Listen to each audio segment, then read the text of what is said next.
une de ce journal. À l'occasion de ses 70 ans d'existence au service du développement durable, le Centre suisse de recherche scientifique a initié une journée de sensibilisation sur le paludisme à Diopo-Doumé. Objectif, amener les populations à changer de comportement. Après 2 semaines de formation en audit et contrôle des marchés publics, 8 agents nigériens reçoivent leur certification. À 21 ans, un jeune photographe fait montre de son talent aux amoureux de la photographie. Tout de suite dans ce journal.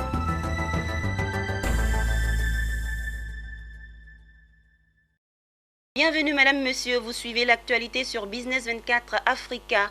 Débutons cette édition avec une page sanitaire.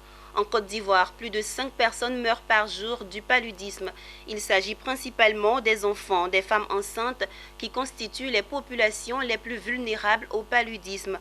Le Centre suisse de recherche scientifique a organisé une journée de sensibilisation pour un changement de comportement à l'endroit des populations d'Adiopo-Doumé dans la commune de Yopougon.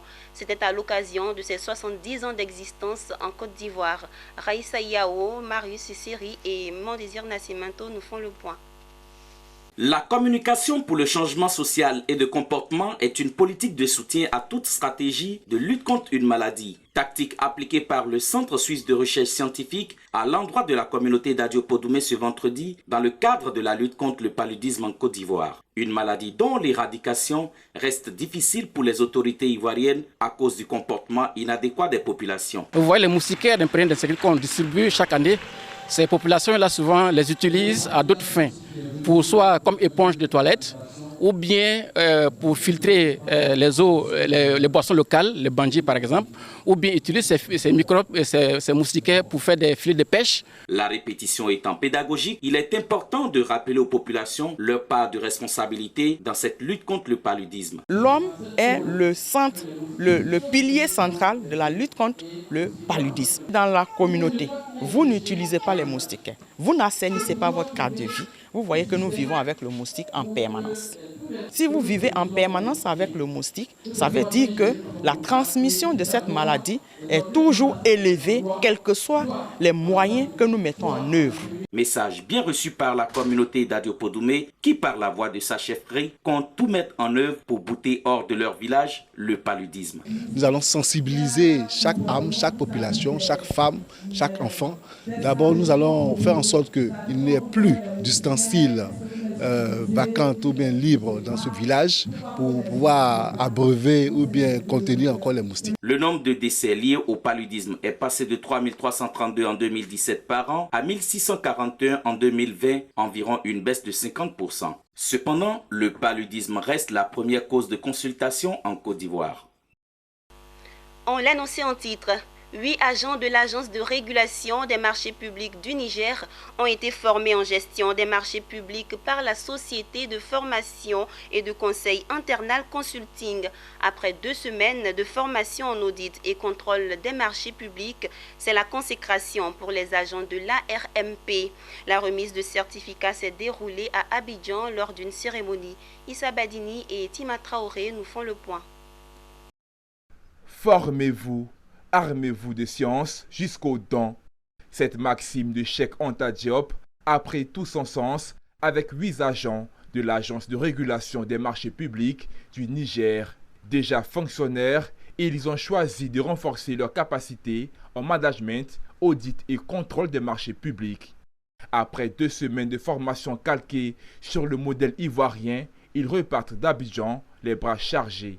Ce séminaire de formation nous a permis de capitaliser beaucoup d'expériences que nous allons mettre en pratique chez nous. Nous relevons tous des pays membres de l'UEMOA où il y a une vision communautaire des marchés publics comme critère de gouvernance. En venant à cette formation, j'ai eu à parcourir, apprendre des techniques d'investigation pour lutter contre la fraude et la corruption. Et je pense que je vais devoir mettre en pratique ces investigations. Des techniques d'investigation et de lutte contre la fraude et la corruption que Mariama Ibrahim et ses 7 collègues de l'ARMP du Niger ont appris grâce à Internal Consulting. Aujourd'hui, avec l'harmonisation des codes des marchés publics de la plupart des pays de l'Afrique de l'Ouest, sur la réglementation de l'UEMOA. Tout cela implique aujourd'hui un renforcement du contrôle au niveau des marchés publics, de la transparence au niveau des marchés publics et de la lutte contre la corruption dans les marchés publics. Donc c'est dans ce cadre-là que les participants venus de l'ARMP du Niger souhaitent en savoir plus sur tout ce qui est outils, méthodes, méthodologie d'audit dans les marchés publics. Le système ivoirien de passation des marchés publics existe depuis 1968. Donc ce système-là a produit de nombreux experts, de nombreuses personnes qui sont compétentes dans le marché public. Outre les 8 agents de la RMP du Niger, 2 agents de la fonction publique du Mali ont reçu par la même occasion leur certificat de fin de formation. Internal Consulting, faut le souligner, est une structure née au Maroc en 2011. Présente dans la plupart des pays de la sous-région ouest-africaine, elle s'est inscrite dans la formation professionnelle continue et conseil en management. Aux âmes bien nées, la valeur n'attend point le nombre d'années. À 21 ans, le jeune photographe Rétro Cab a fait montre de son talent aux amoureux de la photographie. Ses œuvres sont exposées dans les locaux du restaurant Alfira dans la commune de Cocody. Daniel Kodjo, Richard Akeke nous en parle. Tout commence par de simples captures pendant des voyages en France et dans les villes intérieures de la Côte d'Ivoire. Au fil du temps, Melik Kaboré, alias Rétro Cab, découvre en lui son talent de photographe. Après des études en médecine, biologie et marketing, le jeune homme de 21 ans se conforte dans son être, sa vraie nature, sa personnalité et son salut dans l'art. Ses œuvres sont inspirées en général de ce qu'il vit et rencontre au quotidien. Je prends mon inspiration de tout et n'importe quoi. C'est-à-dire que quand je voyage avec ma mère à l'intérieur du pays ou bien quand je suis en déplacement même à l'extérieur du pays, il y a presque tout ce qui m'entoure m'inspire. Il y a aussi, j'aime aussi les jeux d'arcade des années 80-90 et je mets aussi ce style-là en place. Sinon, il y a des artistes comme Paul Sika qui m'inspirent, comme Franck Fanny aussi qui m'inspirent. Les férus de photographie et non des moindres ont eu de la matière à satisfaire leur curiosité. Pour eux, les œuvres de l'artiste sont remplies de sens, d'où leur appréciation.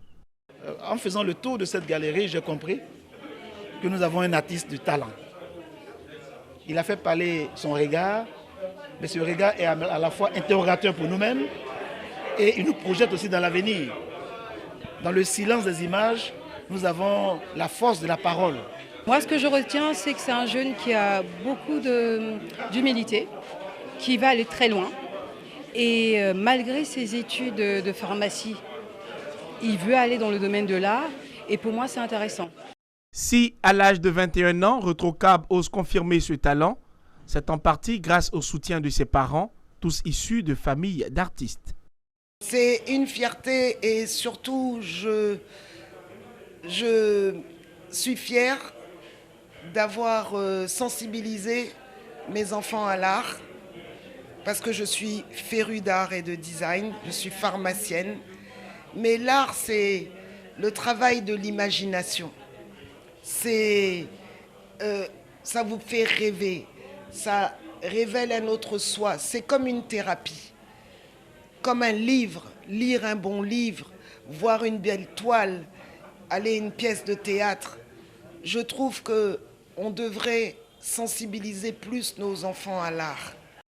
Les invités ne se sont pas lassés d'admirer les photographies du jeune artiste.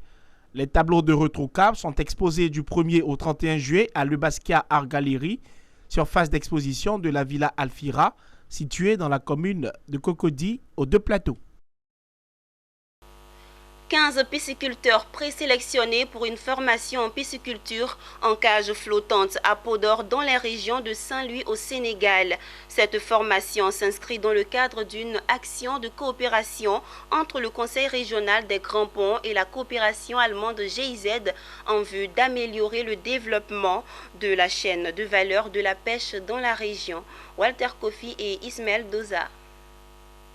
Venus de Dabou, de Grand Laou et de Jacquesville, ces amateurs de pêche se préparent à embrasser une carrière professionnelle. Du 3 au 10 juillet, ils se verront formés sur toutes les techniques innovantes d'aquaculture en cage flottante. Une formation qui se tiendra pas en Côte d'Ivoire mais au Sénégal, dans la région de Saint-Louis. D'autres délégations venues du Mali et du Sénégal les y attendent afin de mutualiser leurs expériences autour de cette passion commune qui est la pêche. Ce programme de formation est à mettre à l'actif du Conseil régional des Grands Ponts, soutenu par la coopération allemande GIZ et l'Union européenne. La chance que nous avons ici en Côte d'Ivoire, et particulièrement dans la région des Grands Ponts, c'est que nous avons une école de formation, n'est-ce pas, en matière de pêche à Grand Laou. Nous avons des jeunes qui sont capables de fabriquer ces cages flottantes. Nous avons Mopoem qui a aussi la station d'élevage d'Alvin. Et puis nous avons aussi des professionnels dans le domaine de la pêche qui peuvent aussi fabriquer des aliments pour poissons. Donc sur cette base-là, nous avons tout à gagner. Donc ces jeunes-là, les envoyant donc pour un voyage de formation, vont acquérir une certaine expérience, vont renforcer leurs capacités, puis venir implémenter ce qu'ils auraient appris de plus au niveau donc de notre région et permettre donc à d'autres jeunes, n'est-ce pas, de s'intéresser à la pêche, à la pisciculture notamment, et puis peut-être même l'étendre, pourquoi pas, sur l'étendue du territoire ivoirien. Les jeunes de la région des Grands Ponts, heureux de bénéficier de ce programme, entendent à leur retour mettre à profit les connaissances acquises au bénéfice de la région.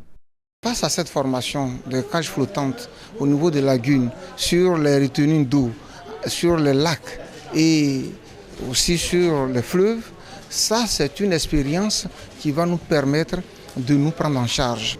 Nous avons comme activité la pêche et l'agriculture. Donc c'est une aubaine pour moi et je dis merci donc aux Grands Ponts pour cette initiative.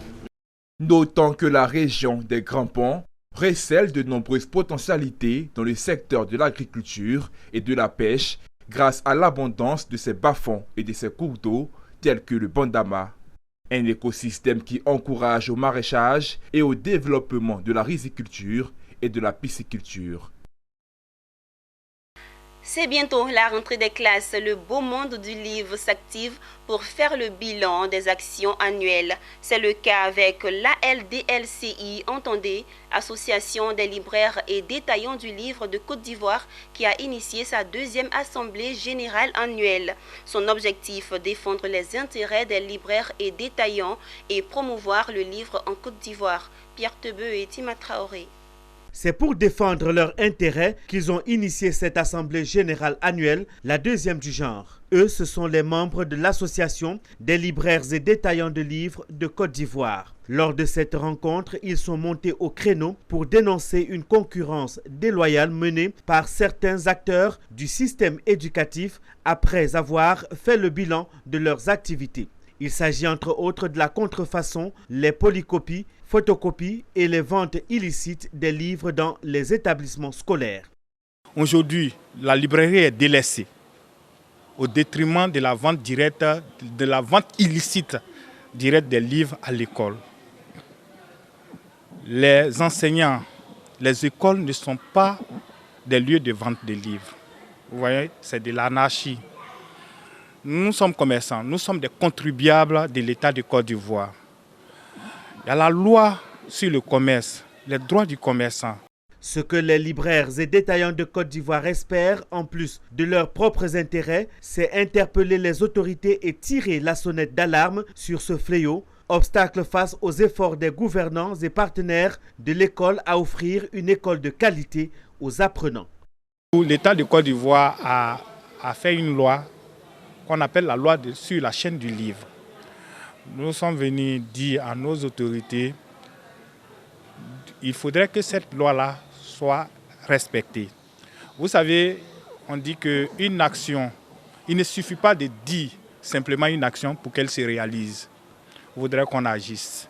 Je pense qu'ils ont un pouvoir régalien sur le comportement des enseignants. Ils peuvent les dire s'ils le veulent bien. Cette histoire-là peut s'arrêter s'ils le veulent bien. La deuxième assemblée générale des libraires de Côte d'Ivoire s'est achevée par une réflexion sur les perspectives de l'association. Notons que l'association des libraires et détaillants de livres de Côte d'Ivoire est une plateforme qui s'est fixée pour objectif de défendre les intérêts des libraires et détaillants des livres et de mener des actions de promotion du livre dans notre pays, la Côte d'Ivoire. Les guides des différentes confessions religieuses de la commune de Cocody ont participé à la première édition de la Nuit des religieux lancée par la municipalité. Cet événement, le premier du genre dans la commune, a pour objectif de renforcer la cohésion sociale et de nourrir davantage la proximité et la tolérance au sein des différentes communautés religieuses de la commune.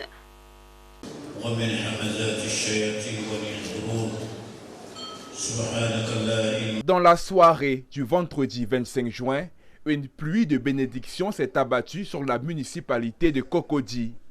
Imams, pasteurs, prêtres et autres responsables religieux ont honoré de leur présence un dîner initié à leur honneur par le premier magistrat de la commune de Cocody, Jean-Marc Yassé. Pour le maire, cette rencontre dénommée la soirée des religieux est le moyen d'exprimer toute sa reconnaissance ainsi que celle de toute la municipalité pour le travail abattu par ces hommes de Dieu. Vous avez vu que vous avez toutes les religions, vous avez catholiques, vous avez musulmans, vous avez protestants. Et c'est pour nous dire que nous sommes frères et sœurs.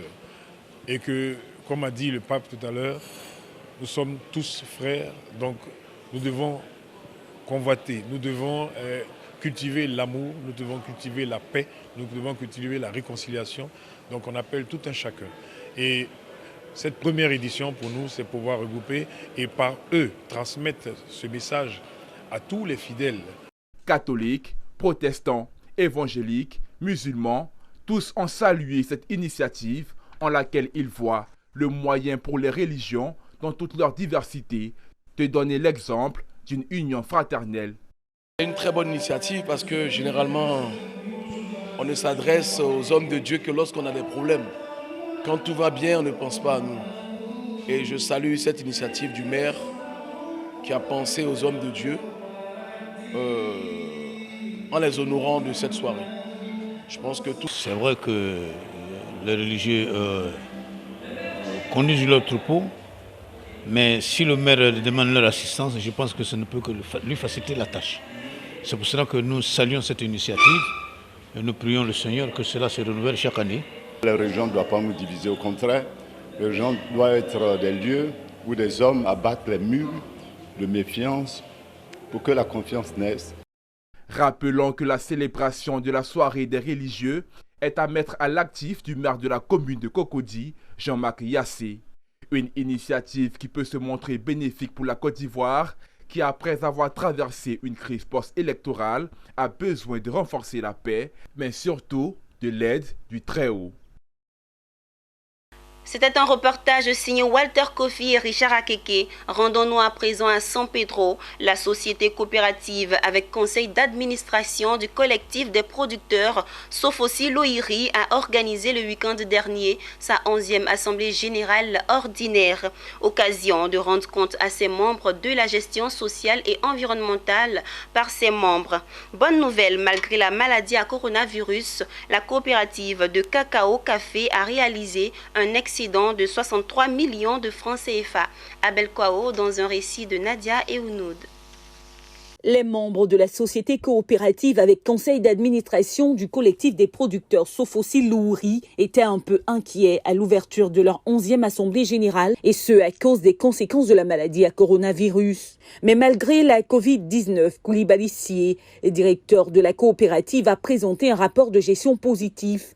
L'exercice 2020 a donné 9 700 tonnes pour un chiffre d'affaires de près de 8 milliards 500 millions de francs CFA contre 8 milliards 100 millions en 2019, soit une hausse de près de 3%. En plus, cette année, l'excédent est d'environ 64 millions de francs CFA. Mon joie d'aujourd'hui, c'est pour dire merci aux producteurs. C'est grâce à eux qu'on a battu cet sport. Le travail a battu. Sans le producteur, il n'y a pas de société coopérative. Satisfaits des bons résultats malgré la maladie à coronavirus, les partenaires techniques et financiers ont donné des conseils et recommandations sur l'intensification des mesures à mettre en œuvre pour garantir la qualité des fèves de cacao et la cohésion entre les membres. La société coopérative, avec conseil d'administration du collectif des producteurs Sofosil Louri, il faut le rappeler, a raflé le prix de la 3e meilleure société coopérative de Côte d'Ivoire lors de la 7e édition de la Journée nationale du cacao et du chocolat. La coopérative a su se montrer utile pour ses adhérents. Elle a même réalisé plusieurs actions sociales telles que la construction du château d'eau dans la localité de Sofossi, des pompes hydrauliques, 2 tonnes de ciment au sous-préfet de la localité de Grillerie pour la construction de son logement. En image à présent, selon le comité de politique monétaire de la BEAC, la Banque centrale des 6 États de la CEMAC, la reprise économique sera faible dans cet espace communautaire au cours de l'année 2021. Le taux de croissance du PIB est annoncé à 1,3% après la récession de moins 1,7% en 2020. Les prévisions de plus en plus prudentes de la BEAC sont à mettre en lien avec les incertitudes associées à la persistance de la crise sanitaire et les retards enregistrés dans le déploiement des campagnes de vaccination. Cette information vient mettre fin à ce journal. Merci de nous avoir suivis. Les programmes se poursuivent sur Business 24 Africa.